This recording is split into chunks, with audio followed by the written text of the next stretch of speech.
This is VSiN, the sports betting network. The numbers told the story, they always do. It's one of those idiots who believe in analytics. This is a numbers game with Gil Alexander on VSiN. It is a numbers game here on a Wednesday. Matt Brown in for the one, the only Gil Alexander, alongside Kelly Bidlin. Rocking and rolling, all kinds of stuff happening here on this show. Got a lot going. Talk some punch face with John Anik a little bit later. That's right. Some ice soccer with Jonathan Davis. Punch face and ice soccer. We got some animal NASCAR with Chris Felica a little bit later. We got all kinds of stuff going on the show. Things Matt Brown does to prep for the show. Hey, listen, man, it's going to be fun. Of course, Jonathan Von Tobel going to step in and talk some NBA with us a little bit later as well. So, an action-packed, stacked show. What? Nothing fun for the NBA? Like they used to put hoop ball. Yeah, I was gonna say they used to score like in peach baskets. There we go. Peach basket throwing or something. I don't know. Anyway, I didn't have anything. And see, look, you put me on the spot there, and I didn't have anything for that. Sorry, I ruined your 30-minute prep session on that this morning. It was more like 45 minutes, just to let you know. We do have the Stanley Cup Finals that are going to be happening and starting tonight. We'll talk, like we said, Jonathan Davis a little bit later. If you're wondering, Edmonton Oilers are minus 135 now at DraftKings. At home here in game number 1, plus 115. If you want the Panthers on the road as underdogs, 6.5. The total there in that one, it is shaded towards the under. If you want to play the puck line, the Oilers minus a goal and a half is at plus 180. So we will cover all of that with JD a little bit later. Kelly and I are not going to sit here and try and pretend like we can give you a ton of insight into this one. That's why we bring on the experts. Absolutely. That's why we bring on the experts. Have you made any bets in the Stanley Cup final at all? Yes. You have? Oilers in 5. Wow. Yeah. Getting frisky with it. It was just an Oilers in 5. Oilers in 5. Just so I have something to root for. I'm going to be involved too. Okay. I love Jay Kahn. I don't know that he necessarily swayed me over to a particular side. So maybe Jonathan Davis can do that today. But yeah, I mean, you just want to get something. It's the Stanley Cup final. I'm going to have something going. Come on. It's going to be on a TV. It's going to be on a TV. Right. Like when you have multiple TVs, it's going to be on a TV for sure. Yeah. So again, we will get that all taken care of here throughout the course of the show, so stick around as always. I know Gil's not in here, but if you want to tweet us at the show, you can at Matt Brown M2, at Kelly Bidlin. I would be remiss if I didn't mention yesterday. Appreciate all of the outpouring, all of the love over my, you know what, it was called a monologue by somebody, so I'm not going to say rant. I'm going to say monologue. That's exactly what it was. Yes, to begin the show. That's exactly what it was. Yes, it was a monologue. Yeah, I'm not going to go with rant. It was kind of a rant. It was rant-ish. It was rant-ish. But it's the you have to speak loudly for the people to hear, Matt. Yeah. Okay, and people need to hear those types of things about the future of sports betting. So talk about what was going on in Illinois. By the way, Derek Stevens did join the guys on Follow the Money a little bit later in the day to talk from the book standpoint on all that. Both of those clips are over on VSiN Live on the Twitter machine if you want to take a look at those. But the big news yesterday, Kelly Bidlin in the NBA side of things, and by the way, it has nothing to do with the finals. It is that Tom Thibodeau was fired by the New York Knicks. He led this Knicks team to back-to-back 51 seasons for the first time since 1995. The direct quote, so forgive me as I look down at my computer, but I want to make sure that I do this correctly. Our organization is singularly focused on winning a championship for our fans. This is Leon Rose, the team president. The pursuit led us to the decision to inform Tom Thibodeau that we've decided to move in another direction. We can't thank Tom enough for pouring his heart and soul into each and every day of being the New York Knicks head coach. Ultimately, we made the decision we feel is best for our organization moving forward. Tom will always be a part of our Knicks family, and we truly wish him nothing but the best in the future. So Kelly Bidlin, the New York Knicks, found a way to dominate the news cycle yesterday, despite the fact that they didn't make it to the NBA Finals. But listen, it's the biggest market in the country, so I do understand. Lots of takes that are coming out. Some people think it's foolish. Some people think it was warranted. And all I have to say in all of this is I don't know enough about the nuances that goes into NBA coaching. But what I can say is sometimes a fresh start is what you need. And you knew what you were getting when you hired Tibbs. The way that he coaches, the style that he coaches is well documented. Everybody from you and I to anyone with eyes, you can look at the statistics on the page. He runs his top 5 out there. He plays the top 5 more than anybody in the history of the league in the modern era. You know, since I'm going to call the modern era, since we basically started resting players and making sure that they were fresh for the playoffs and the finals and stuff like that. And, Kelly, I look at this and curious as to what you think, that you can't make a big trade today.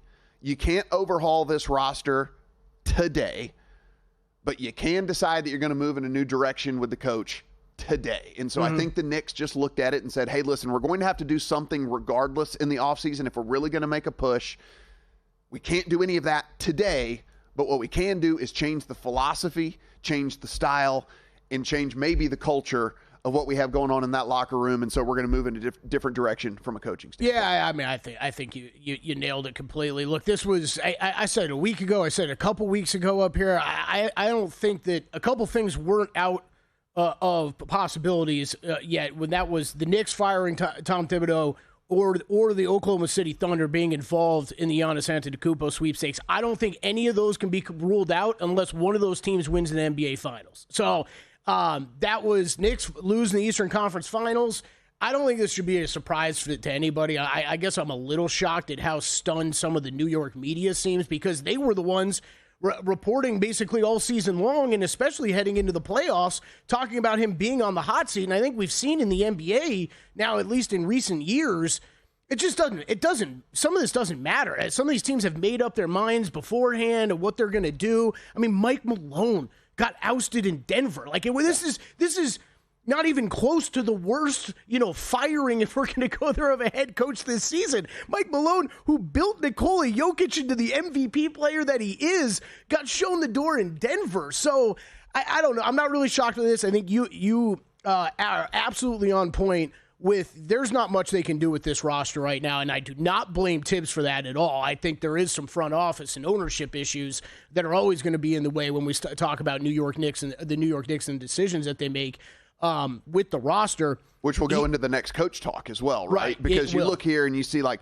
Malone is the short shot, and you see some of those guys, but, like, do they want to work for Dolan? And, I mean, that's going to be – because Malone will get another job somewhere, right? And, like, so he is not worried about getting a job. He's not one of those coaches where he's going to have to take the first thing that's offered to him, right? It's going to come down to, some of these dudes are going to go, man, it's kind of tempting, and it's New York, and it's a decent roster and all the stuff like that, but boy, I don't want to have to deal with what's going on upstairs. Yeah, well, absolutely. And a lot of these guys, and I know we were showing it before on screen if you're watching at home, some of the next head coach odds that are out there, a lot of these guys already have relationships with the Knicks that go back in the past. And so you don't even know if you want to work there.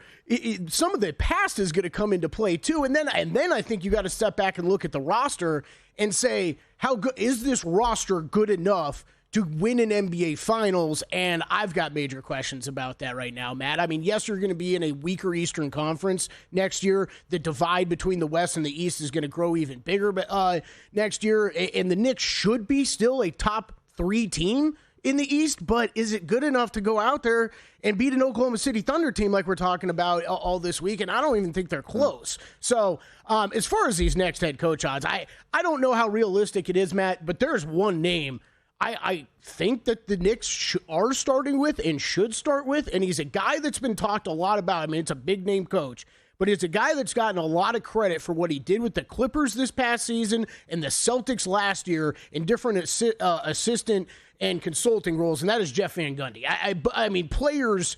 The outcry from players on the Clippers this year and the Celtics last year of how much Jeff Van Gundy came in and instantly helped both of those teams and helped get the Celtics to an NBA championship a year ago and the Clippers to as far as they did this year. That's one that I'm really interested to see if that could possibly be a return to New York.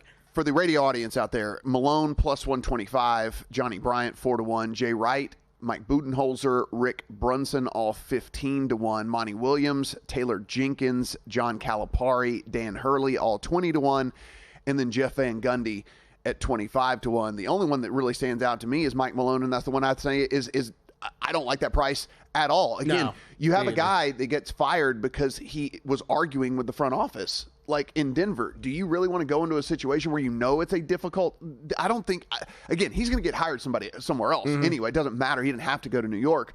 Do you want to put yourself in a situation that you're going to be in, maybe even more difficult than what was going on there in Denver? And if you believe what you hear behind the scenes, it was because he kept butting heads with ownership and the GM, and also that's going to be the same situation with the Knicks. I mean, like, if you're a Knicks fan or a Knicks backer out there, here the good news is that, look, the NBA's gotten so ridiculous with how quickly they fire coaches and tend to lean to players. There's a lot of quality names on this. I mean, we're talking about multiple Coach of the Year winners that are out there looking for jobs. You went with Taylor Jenkins, Monty Williams, Mike Budenholzer, Mike Malone. Like, I really can't blame you if you went with any of those. I think they could all do a good job. Yeah, absolutely. So we are, of course, watching what's going on over at Roland Garros. Coco Gauff does advance. She lost the first set in a tiebreaker to Maddie Keys, but then came back 6-4, 6-1, and wins. By the way, as we're walking in, Boisson takes it down. I know. I actually everyone giving her no chance. As I was walking in, pop the champagne, eat your croissants over there in France. Boisson moves on. As I was walking in, she had just taken the first set, and I go, Miran Shariva live bet, let's go. And that did not work out. She is celebrating with a Nutella crepe. In the monster croissants they got out there. Yeah, right? The monster ones. I did get a message from Gil about 20 minutes ago. I forgot about. This goes back to April 17th, and I think Louise Boisson was the last leg of a massive parlay that was supposed to hit for him, and he lost, or she lost, and that cost him a good amount of money, and now this is happening today at the French Open. I think he's losing his mind right now. Carlos Alcaraz just waxed Tommy Paul 0-1-4 to reach the semis. So he's good. He's a pretty good tennis player. So we'll hit the Major League Baseball slate whenever we come back, and also get into some more NBA prop markets as well for the finals. It is a numbers game here on a Wednesday.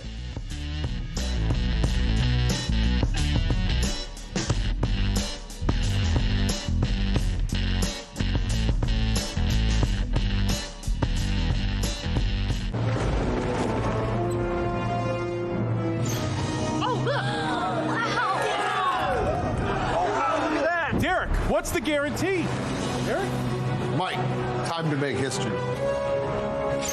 Players in Circa Million make 5 picks against the spread each week with quarterly and full season payouts. Circa Survivor entries choose one team each week with no point spread. The last one standing wins it all. We have $21 million on the line. Are you in? Visit circasports.com for details. So, Paulie, have you had a chance to read the VSiN Daily yet? Yeah. Came in at 3 a.m. What's Bill doing up that late? Well, rumor has it, it starts off with a 12-hour meditation session. Then he just pours himself over film and live TV, really focusing and taking it all in. Bill's in with the biggest insiders, talking trade secrets, strategies, the whole nine, absorbing the info. And then and only then can the writing process begin.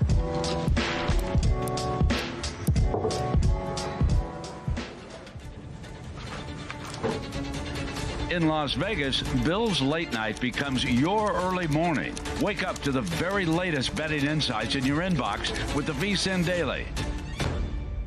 Sign up for free at vsin.com/newsletter.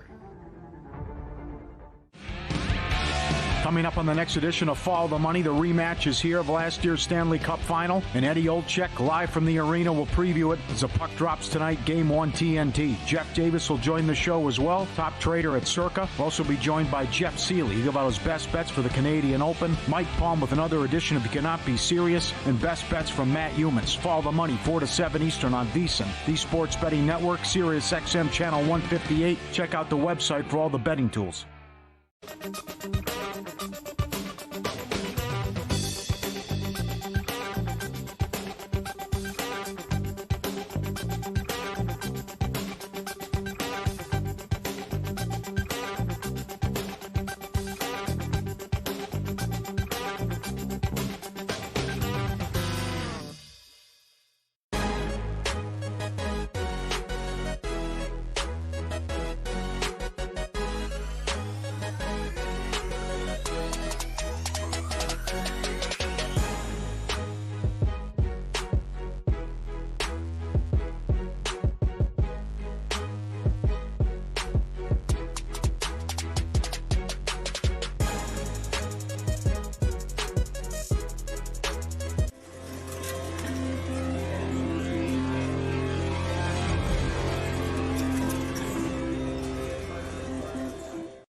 Numbers Game on VSiN, the sports betting network. It is a numbers game here on a Wednesday. Matt in for Gil, Kelly Bidlin on the desk here. Got a lot to get through this segment before we are joined by John Anik next segment to talk UFC 316. So, Kelly, right into it here. Some news from yesterday. The Rockies. We're going to have to change the follow the money promo because I heard it on the way in today, and they were saying, when are the Rockies going to win a series? Yesterday. There it is. We got to change the promo. They're behind the glass. You got to change the follow the money. I don't even know how many times he's bet it, but I know JVT's bet on the Rockies the past 2 days. So good for him. Yeah. Well, we talked about it 2 days ago, and then yesterday, they were only like minus 145, 150 dogs in that game, which for them is because we're seeing massive numbers against them, right? So, but their pitching matchup lined up pretty well against the Marlins' kind of bad part of the pitching line. And anyway, they secure their first win of the series yesterday. So they end their historic drought. That was their first series win since, of course, last season. We said happy Paul Skeens Day. It was happy for everybody basically except for Paul Skeens. Paul Skeens goes 8 innings, only allows 3 hits, only walks 1. He strikes out 8 guys, and he lost. Because the Pirates are so terrible at hitting the baseball. To be fair, Lance McCullers did at least look a little bit like Lance McCullers. He gets his first win since 2022. He goes 6 innings of 2-hit baseball, 7 Ks with only 1 walk. We know big thing with McCullers is his control issues, so he got that down in that game. But again, you go 8 innings, you only give up 3 hits, you only walk 1, you strike out 8, a guy an inning, and you lose. I don't know that there's anything more painful to watch in Major League Baseball than when you have some of these teams with Sandy Alcantara, probably a good example in the past with the Marlins, right? Yeah. Like, dominant pitchers who get absolutely no run support at all, or even just support from their organization, because like Paul Skeens, like, probably get used to it, right? Yeah. You're probably gonna have multiple of these types of outings every single season while you're in Pittsburgh. We talked about the Royals, where they had scored the second fewest runs in all of Major League Baseball to that Rockies team. So what do? They call up Jack Caglione. They score 10 runs. He must have hit 3 homers. 0 for 5. 0 for 5. But they scored 10 runs, so it was just him being in the lineup fired him up. Hey, he had a really, really long fly out, I saw. Okay, it almost got there. Yeah. It almost got there. 0 for 5, but they scored 10 runs. So, I mean, like, it all worked out. Like the New York Knicks, sometimes their locker room just needs a new burst of energy. Just a little pump in there, and so we'll see what goes on with him. But, yes, 0 for 5 for him. Jazz Chisholm returned from the IL. He's been out since April the 29th. He homers for the Yankees, so they get a boost there in that lineup. Bryce Harper back in the lineup for the Phillies after missing about a week. He got hit by a pitch and was wondering if he was going to have to do an IL stint.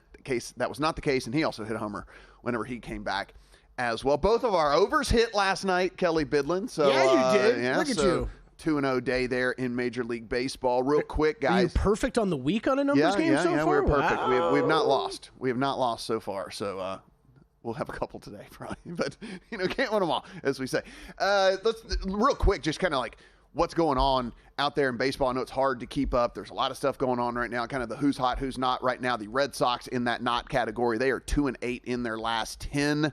They have not been getting it done. Frustration mounting there. Cora actually speaking out about his team and how poorly they are playing. The A's are 1-9 in their last 10 after a good April for this A's team. They were a little bit feisty.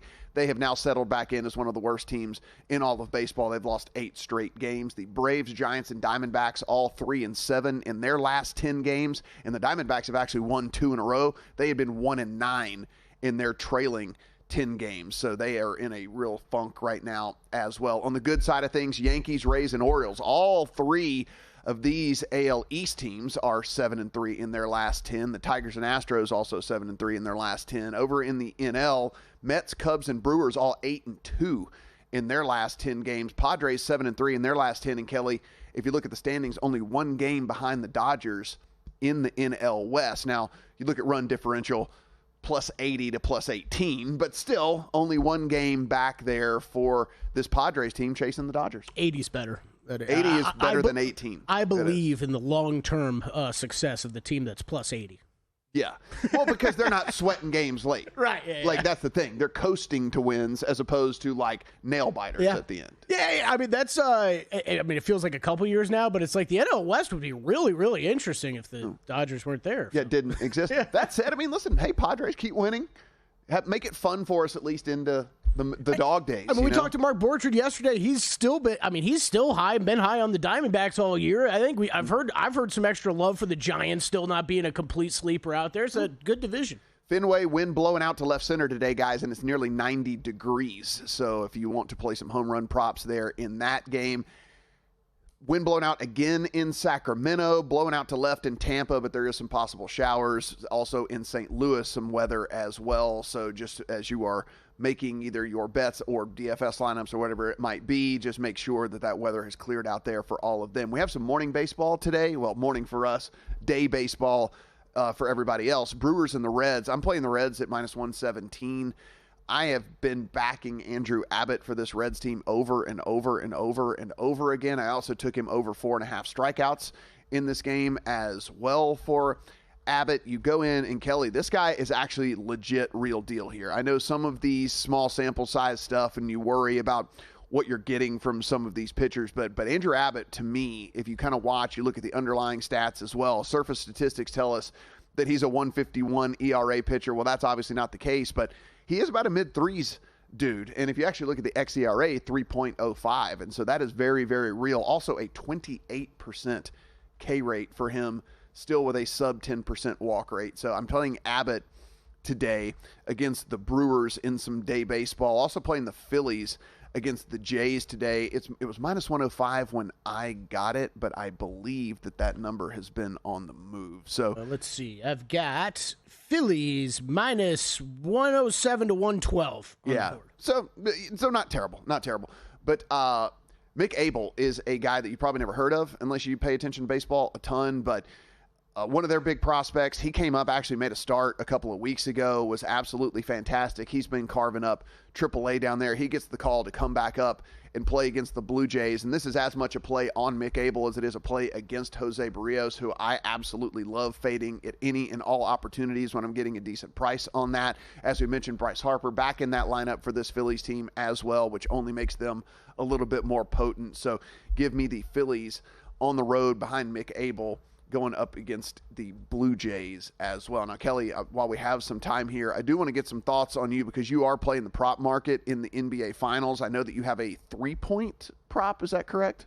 Yes, I do. Yeah. I've made a couple of these. I keep kind of digging into this more and more each day and running out of time to add bets here as the NBA Finals does start tomorrow. But, yeah, some of the series leader markets, I think these are always interesting to look at. Sometimes you can find some value in them, sometimes not, and that's fine. I thought we had a good conversation, though, yesterday with Drew Dinsick about just kind of, approaching these differently if you do think this is going to be a short series, and I do. I think it's going to be Thunder. We're looking Thunder 5. I've already bet that 4-1 exact score.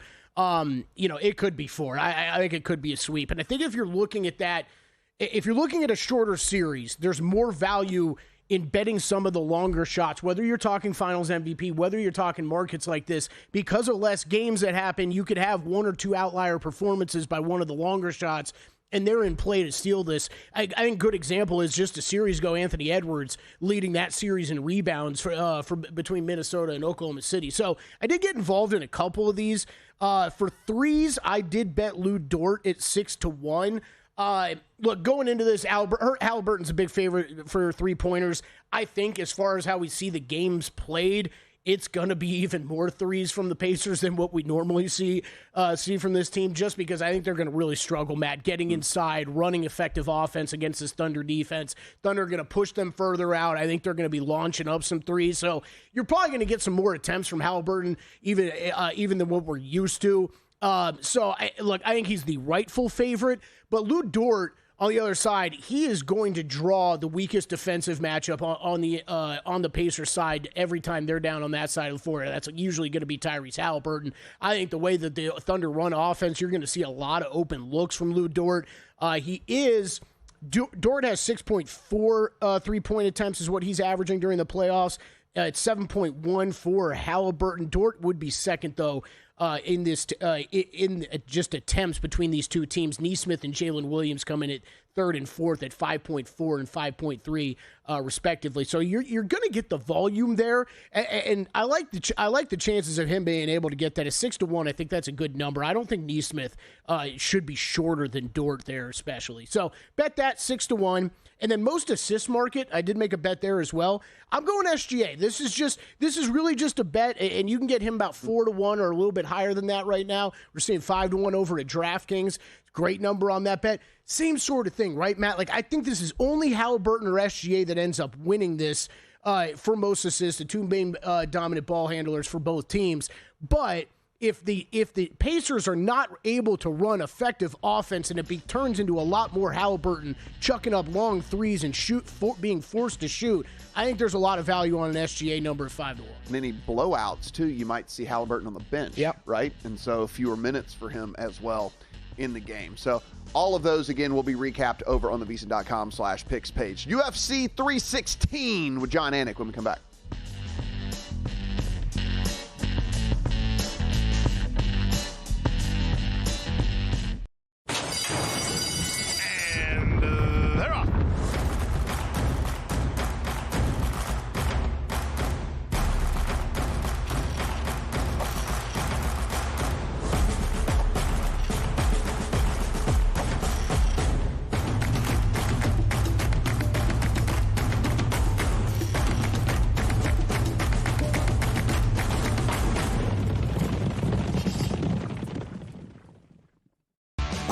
You can get an entire year of VSiN Pro for just $1.99. Plus, we'll throw in a free pre-order of VSiN's own Josh Applebaum's new book, The NFL Sharp Betting Playbook. That's 12 months of expert picks, exclusive betting splits, and access to the upcoming NFL betting guide. Applebaum's new book is the ultimate resource for bettors looking to understand line movement, spot sharp action, and make smarter, data-driven decisions all season long. Sign up now at VSiN.com/subscribe and use promo code BOOK to get in on this offer and join us on the Sports Betting Network.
This is VSiN, the sports betting network.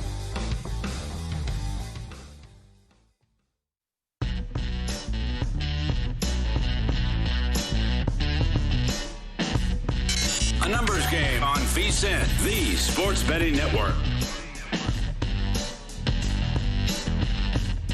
A numbers game here on VSiN. Matt Brown, Kelly Bidlin, and I will waste no time as we will have a ton to talk about here with my friend and yours, the voice of the Octagon, the host of the Anik and Florian podcast at John_Anik, and he is in fact John Anik. How you doing, buddy? Oh, I'm doing well. Pay-per-view week. It's good to be with you guys. It's been a while. It has definitely been a while. I was sitting here as we were getting ready to come on air, and I started thinking last night, I was like, man, when did me and John first cross paths? And I was like, man, that was like 17, 18 years ago now at this point.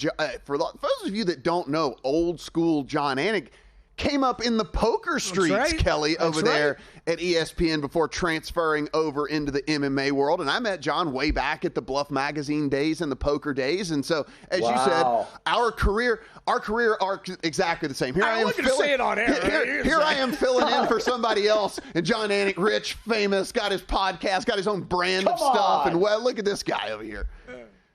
Well, one thing I wasn't going to say on air, which I said in our little pre-show meeting, was that you're aging like Benjamin Button and my beard is white and I shave my head because I have a white wiffle up top. But here we are, 17, 18 years later, and crazy to think about fighting for mixed martial arts and poker in Bristol, Connecticut at ESPN in 06 and 07 when a lot of people internally didn't want to give either of those particular sports, if you can call poker that, any sort of cup of tea. So, mixed martial arts, still with work to do, I think, domestically, but we have come far since 07, my man. Yeah, man, it was something else. You got the repping the Fuel TV shirt. I absolutely love it. The only thing I got on you is the hair. That's all I got. That's the only thing I got on you. You know what's interesting? Kenny Florian broke the news on our podcast this week that he is going to Turkey this weekend to get a hair transplant, right? And his podcast co-host, me, has a full head of hair that I've been shaving by choice for 31 years, juxtaposed against my twin brother, who oftentimes has it grown out to his waistline. So, different strokes for different folks, but I have always been on the other side of things, But I could grow a full head. I'm just not as handsome as you. I like it, buddy. So let's get to the main event here in which we get the rematch between Sean O'Malley and Merab Dvalishvili, and this is, from an odds perspective, way, way different than we saw in the first fight. I was all over Merab in the first fight, given the odds that we were getting. Now he's all the way out minus 325 in this thing. You're getting about plus 260 on the other side with Sean. I mean, of course, we get the injury news from O'Malley coming out afterwards there, John. I don't know how much you do buy into all of that. Then we get the news, hey, listen, he's taking this much more seriously. Him and his coach have both come out and said that they are looking at this. They felt humbled after that first fight. Hell, he quit smoking pot and everything else. He feels like he's more focused in this thing. So what do you think that we see here in this main event? Well, I think the first meeting was closer than I think the post-fight narrative suggested. Sean O'Malley did have moments in that fight. And, Kenny Flory, my podcast co-host, with a very keen eye, did, upon rewatch, give Sean O'Malley 2 rounds. Now, Merab's dominant rounds were certainly dominant. I think the issue for Sean may just be that the opponent here, the champion, has also made adjustments, has also gotten better, has also gotten more confident, and also now has 25 minutes against you, having felt you, to try to see if he can spin it forward to the positive. But I expect a better Sean O'Malley, to be sure. It's been a far more grappling and wrestling intensive training camp. And I think mentally, say what you want about the cannabis or, that he doesn't masturbate anymore and that he's diving into family and away from social media, all of these things.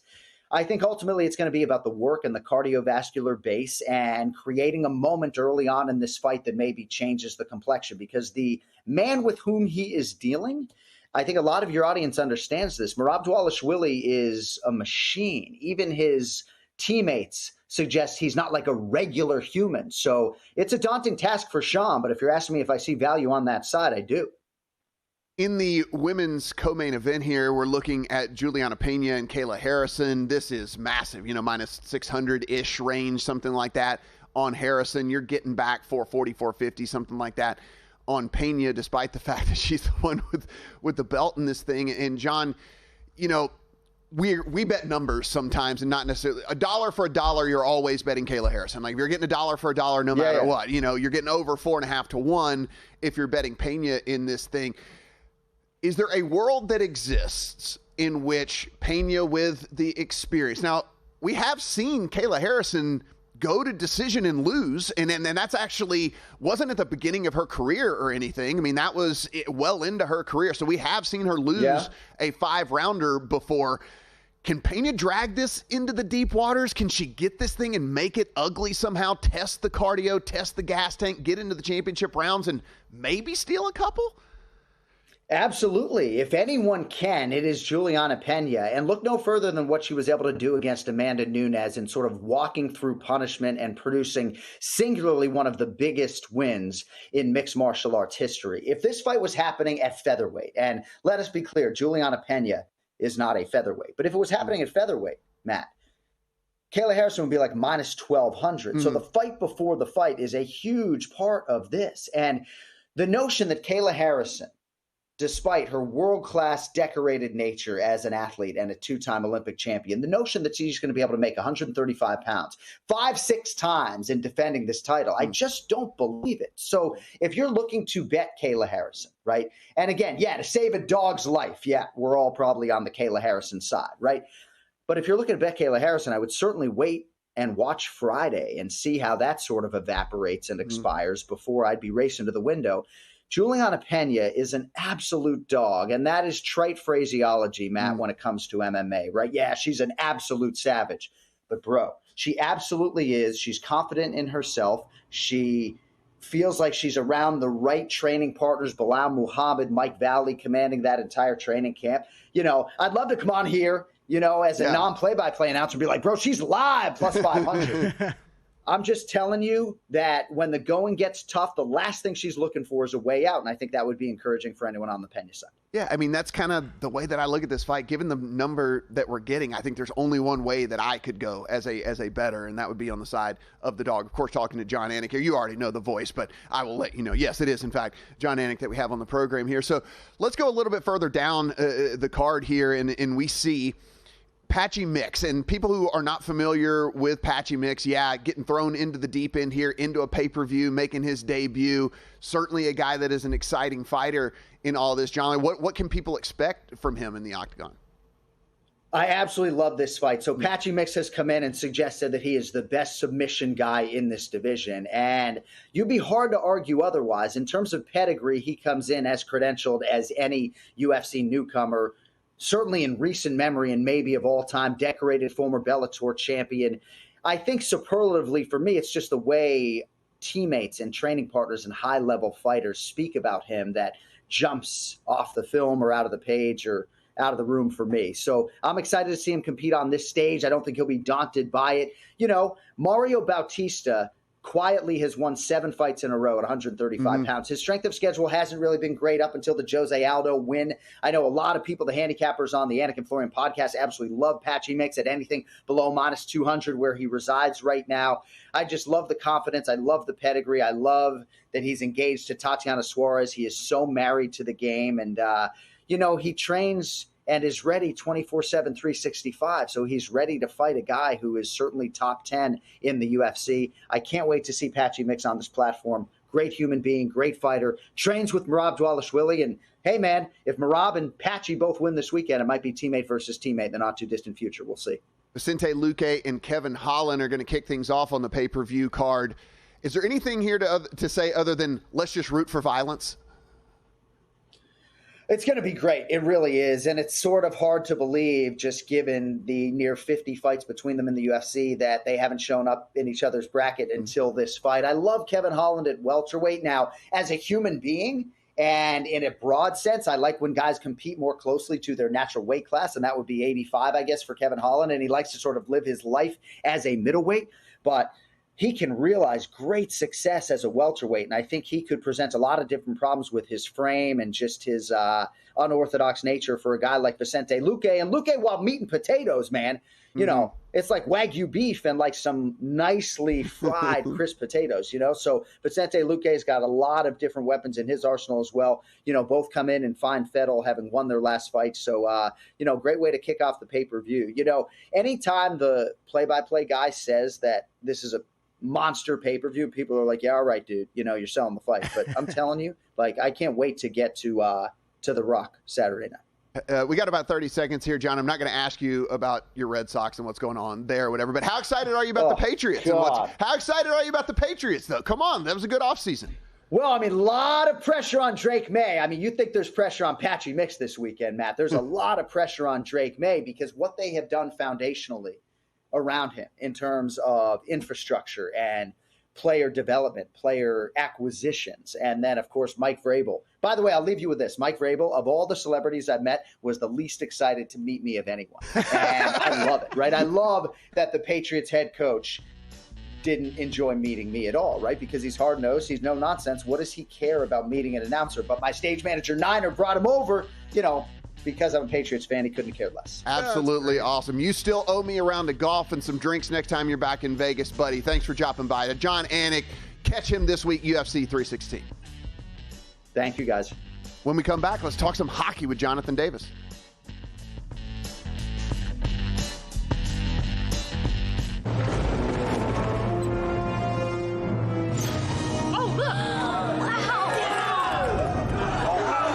Derek, what's the guarantee? Derek? Mike, time to make history. Players in Circa Million make 5 picks against the spread each week with quarterly and full season payouts. Circa Survivor entries choose one team each week with no point spread. The last one standing wins it all. We have $21 million on the line. Are you in? Visit circasports.com for details. Your favorite VSiN shows and personalities are now available to download as podcasts. Catch every hour of our live broadcast with VSiN Best Bets, or find your go-to show and download it directly. Get instant reactions to last night's games, sharp analysis on today's biggest matchups, and everything in between. Whether you're commuting, working out, or just catching up, VSiN lets you take the action with you wherever and whenever you want. Search VSiN on your favorite podcast platform and get in on the action with VSiN, the sports betting network.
VSiN, the Sports Betting Network.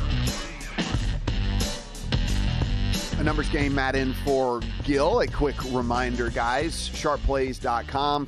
Head on over there, powered by Cutting Edge AI. They got some inside sources over there as well. Free betting reports, real-time alerts, market-moving insights. That is sharpplays.com, sharpplays.com. Trusted by pros and watched by the books. Matt Brown, Kelly Bidlin in here, and we go right from punch face into ice soccer. That's right, punch face to ice soccer. By the way, AI is better than KI. That's what powers this show, Kelly Intelligence. Ah, okay. You should go with AI. Did you just patent that? Yeah, I just patented it. Yeah, is that in the VSiN store? Can you get a mug with that on it? No, can't do that. You can't order a mug with that thing on it. I don't think so. A little polo with like on the pocket. You'd have like powered by KI. No, yeah, well, hey. Make it happen, Marino. Run with it, buddy. I was going to say, you run with it. Now joining us here, Jonathan Davis, our very own hockey expert, going to break things down as we get going here tonight. Jonathan, how you doing, buddy? You got to be excited. I'm doing well. Kelly, can I get that at the App Store? Yes, of course you can, Jonathan. It's available now, obviously. Yeah, you just download it. Here's the funny thing. It's called texting. Okay. It's just called texting me. There you go. I could probably type it like something. There's already Kelly Intelligence. Yeah, I was definitely going to say, yeah. I know if we Googled it right now, it'd be but they probably spell it wrong, Matt. That would be my bet. It would be all over the place. Of course, find Jonathan's full written article over on VSiN.com, but we want to get all your verbal stuff here so you can add some context to all of this at West Coast HKY over on the Twitter machine as well. Jonathan, as we sit right now, moving into how this is going to kick off tonight, it opened up a coin flip, seems to have moved a little bit on the series price towards Edmonton. Do you agree with that move? How did that all come down whenever the prices first hit for you? Yeah, guys. I mean, I agree with the move. I would have been surprised if it went the other way. I mean, I think that's probably the best. For me, that's the way I would look at it. I'd be surprised if the road team in this case was favored. The narrative last year was that Edmonton's now got to make that trip from Alberta to Florida to get ready for game one. Now it's the reverse. The Oilers have been really good at home. The Panthers have been really good everywhere. I mean, look, the Panthers are the best road team in the playoffs this year. They're 8-2 on the road. They've outscored their opponents by, I think, over a 2-1 margin. So it's not going to be a walk in the park. But conversely, Edmonton's only lost one home game in the playoffs. They're 6-1. Jonathan, any huge advantage just when we talk game one, besides Edmonton being at home? Do you expect either one of these teams to be a little bit feistier earlier in the series maybe than late? I think the Oilers are far better prepared this time around than they were a year ago. Last year, it was like, oh my God, we've made it to the final. It was just the giddiness of being there. And I think this year, Connor McDavid is just and Leon Draisaitl, their two top players, just seemed laser focused. It was, very, very businesslike after they eliminated the Dallas Stars in Game 5 and then advanced to the Cup final. This has become, a business trip for them, although they are starting the business trip at home. I think it's an important game, more of an important game for Edmonton to win tonight than it is for Florida, simply for Edmonton just to feel, better about themselves. Florida, they just, I don't think either team buckles to any pressure. Both these teams have been on the brink of elimination in one series in the playoffs. Edmonton in round one against LA, down 2-0 and trailing in the third period of game 3. Florida down 2-0 in round 2 to Toronto, down 2-0 and 3-1 before winning in overtime. I mean, they were a goal away from being, down 3-0 in that series. So I just think for Edmonton, hey, get off on the right note. And I think it's a little more important for them, but I just think that their mental approach this time around is better than it was a year ago. Talking to Jonathan Davis, our very own hockey expert here at VSiN. Game 1 has a 6.5 total. It is shaded a little bit towards the under there in this one. Jonathan, do we expect a bunch of goals tonight? Yeah, I mean, look, I shop around as always on the total because I think there are some 6s at around -115, -120. I find that in game 1, when both teams, especially have had a longer layoff, we get some sloppier play. So if I was to make a play either way, it would be to the over. Stuart Skinner, the Oilers goalie, not as sharp in the earlier games than he is in the latter stages once you get to Game 4. I do want to make one point though. Last year, when everyone talks about Florida having the big advantage in net, Bobrovsky better than Skinner. Last year in the playoffs, Skinner actually had a better save percentage than Sergei Bobrovsky did, despite the Panthers winning that series in 7 games.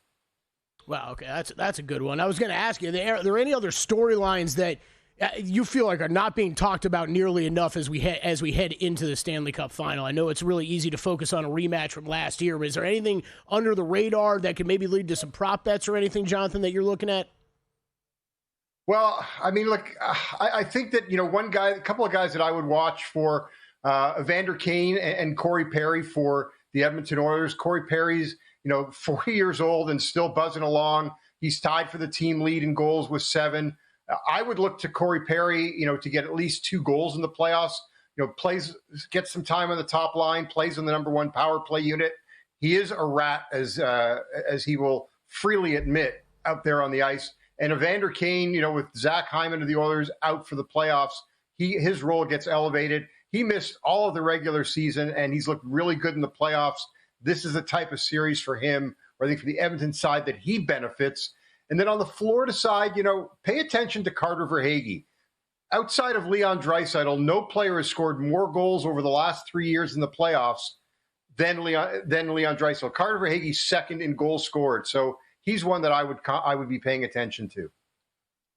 If you have a strong conviction on either one of these teams, is a sweep even in the realm of possibility, or this thing being done in 5, even in the realm of possibility, in your opinion, where people can go in and get a really juicy price on one of these 2 teams? Well, I immediately bet Edmonton -1.5, and I'm now looking at, I would even look, definitely betting Edmonton in 6. 5 wouldn't surprise me, but I don't think it would be 5, that one team thoroughly dominated the other, and that's why we had a very short series. I don't see 4. I just think these 2 teams are too close. But look, the one thing that I routinely play, guys, is -1.5 goals for both teams. 11 straight playoff games have been decided by 2 goals or more. 20 of the last 22 have been decided by 2 goals or more. 15 of the 17 Florida games have been decided by 2 goals or more. 11 of the 16 Edmonton games have been decided by 2 goals or more. So, hey, I keep playing -1.5 both ways. You're going to get as long as that hits, you're going to get a profit for sure. Anything else you're looking at for Game 1, Jonathan? Player props or anything else that you've made along those lines for tonight? Yeah, there are definitely some anytime goal scorers. And also, guys, the other market that I've also started to get into is first goal and last goal. Connor Brown of the Edmonton Oilers has scored the last goal of the game 4 times. Twice that's been an empty net goal. So he's out there towards the end of the game. Same thing for Sam Bennett of the Florida Panthers. 4 times he has scored the last goal of the game, and twice it's been an empty net. So those are ones that I touched upon in the article today. If they hit, I mean, you're going to make a pretty penny on it. You're getting, I think, close to 25 to 1, if I remember correctly, on both of those. So, hey, all they got to do is hit once to make a profit. He is Jonathan Davis. Find his work over on VSiN.com, at West Coast HKY on the Twitter machine as well. Jonathan, I know this is a great day for you up there. I'm pumped up for you, buddy, and I hope you get exactly what you need. Good luck on all the bets. I appreciate it, guys. Thanks so much. Take care. Now we're going to be talking some Belmont here in the next segment. That's Kelly. right. So if people want to bet along with not only Chris Felica, who will be joining us, but Mike Somich, are all the guests that will be talking horse racing between now and when the Belmont goes off. You can do that over at First Bet. You head over to 1stbet.com. When you go in, you can sign up over there. And not only, we talk about this all the time, right, Kelly, that you can bet in the app, but also you can sit there and watch the races right in the app as well. We're also running a contest. So VSiN.com/Belmont. And when you head on over there, you're going to get in with our friends over at First Bet. And it's a pick'em challenge. So enter your picks for Saturday's races to win prize up to a $500 wagering voucher as well from firstbet.com. So all kinds of great stuff going on with them. VSiN.com/Belmont if you want to get in on that contest right there. You know, one thing that I we'll have to ask at another point, Kelly, is the difference between first goal scorer and anytime goal scorer. like massive differences, right? So like if you look at some of these guys, like, you know, Draisaitl's 9-1 first goal scorer, but 110 anytime, 10-1 McDavid. It's kind of like the first touchdown, anytime touchdown type of deal. I was trying to think what the kind of price split is on those. And I'm wondering if there's any reason to ever bet first goal scorer as opposed to anytime goal scorer. I don't know. What if you think if you think it's like a really low scoring game anyway, then wouldn't you just bet first goal scorer? Because what if it's only 1-0? I mean, whether we're talking touchdowns or this, I think you always got to sprinkle at least that, right? At least. Yeah, get you like a little 90-10 split going on there. Belmont and much more with Chris Felica when we come back.